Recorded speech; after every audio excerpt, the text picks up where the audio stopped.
Hi, my name's Gabriel Leclerc. I'm from Bordeaux, France. I don't remember exactly when it happened, but I think it was either late in high school or shortly after. One day, I was sitting at the dining room table with my mom. Out of nowhere, she asked, "Gabriel, are you gay?" I just looked at her and said, "Well, yeah." Because my mom is who she is, her first reaction was, "What did I do wrong?" My mother has always been a worrier. She tends to carry the weight of other people's problems as if they're her own. But that's just her. She was amazing then, and she still is now. Not long after that, still during my senior year, my dad left us.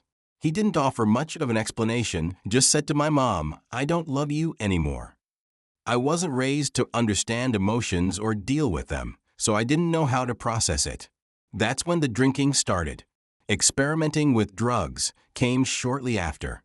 I realized that alcohol and substances dulled the pain and made me feel less. But it quickly spiraled out of control, affecting my first semester of college. I dropped out after just a few months.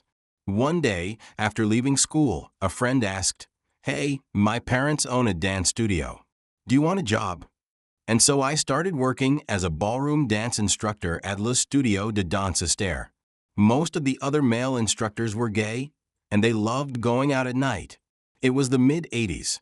The music was electric, the clubs were alive, alcohol was cheap, and drugs were everywhere. Then there was a moment I'll never forget. I was at my mom's house, walking out of the bathroom. My brother and sister-in-law were there. My sister-in-law stopped me and said, "Just so you know, when our son is born, I don't want you anywhere near him." I was stunned. I didn't know how to respond. My brother immediately pushed back and said, "That's not happening." They went off to argue, but I was furious. Her words were like a wound, and I did what I knew best. I went out and got high. The years that followed were a cycle of self-destruction. I'd fall in love, but I didn't know how to handle the emotions. My solution was always the same: drink, use drugs, escape. The relationship would end, I'd crash, get sober for a bit, and then start all over again. Even when I stopped drinking, I refused to do the work the 12-step programs suggested. I kept hitting new lows, and eventually, I realized I couldn't live like that anymore. I was done. This time I dug in. I did the work. My last drink was on November 11th, 2004, and I've been sober ever since. In 2009, I was struggling to find work. The financial crisis had hit hard, and my job and mortgages was gone. Then, a friend of mine, Eric, called me up. "Are you still interested in a loan officer job?" We had an interview, and at the end I said, "Eric, I need to be up front. I've had some bumps in the road, and that's going to show up." He shrugged and said, "I don't have an opinion about that. HR will decide." 2 weeks later, the HR manager called me back. "You've got the green light." "What does that mean?" I asked. "It means we're hiring you." 2014 was one of the hardest years of my life. At the end of 2013, one of my closest friends lost her battle with ovarian cancer. Shortly after that, I was laid off from my job of 5 years.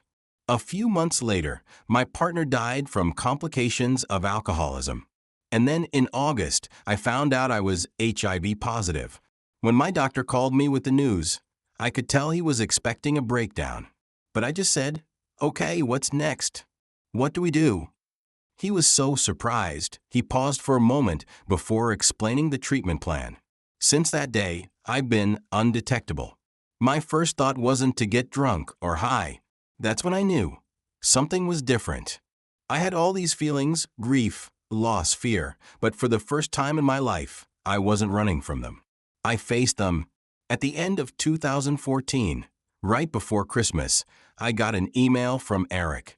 "Gabriel, I have a job I think you'd love. Fill out the consent form and application, and let's see where this goes." The day after Christmas, I got a job offer. Years later, I asked Eric, "How did you convince the owner of the company to hire me, given my past?" He said, "I just told him I wanted to hire you, and he asked me one question: 'Do you trust him?' And what did you say?" I said, "Yes, I do. For someone like me, Someone who was once so untrustworthy, so lost, to now be trusted and respected means everything. Recovery from addiction isn't just possible, it's absolutely doable.